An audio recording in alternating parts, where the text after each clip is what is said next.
غزوہ تبوک کا موقع آتا ہے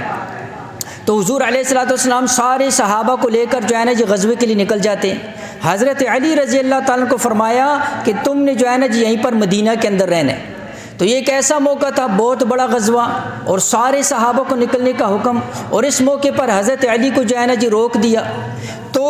فرمایا کہ سعد بن ابی وقاص رضی اللہ فرماتے ہیں حضرت علی رضی اللہ تعالیٰ نے عرض کیا غمگین انداز کے اندر، فرمایا اے اللہ کے نبی آپ مجھے پیچھے عورتوں اور بچوں کے جو ہے نا جی پاس چھوڑ کر جا رہے ہیں۔ تو حضور علیہ الصلوۃ والسلام نے ایسے تسلی کے الفاظ ارشاد فرمائے، صحیح بخاری اور مسلم کی روایت، فرمایا اما ترضا، اے علی کیا تو اس بات کے اوپر راضی نہیں ہے ان یکون منی بمنزلت ہارون من موسیٰ، فرمایا تو میرے لیے ایسے ہی ہے جیسے جو ہے نا جی ہارون موسیٰ کے لیے تھا، غیر انہ لا نبی بعدی، ہاں یہ بات ذہن کے اندر رکھو، بعد والوں کو بھی سنائی، فرمایا کہ جیسے موسیٰ علیہ السلام طور پر گئے پیچھے ہارون کو چھوڑ کر گئے، فرمایا میں تبوک پر جا رہا ہوں پیچھے تمہیں چھوڑ کر جا رہا ہوں، میری تیری مثال بھی ایسے ہے جیسے موسیٰ اور ہارون کی ہے، لیکن یہ بات عقیدہ ذہن کے اندر رکھو، بعد والوں کو بھی بتایا، فرمایا کہ موسیٰ کے ساتھ ہارون کو نبوت ملی ہے، حضور علیہ الصلوۃ والسلام نے فرمایا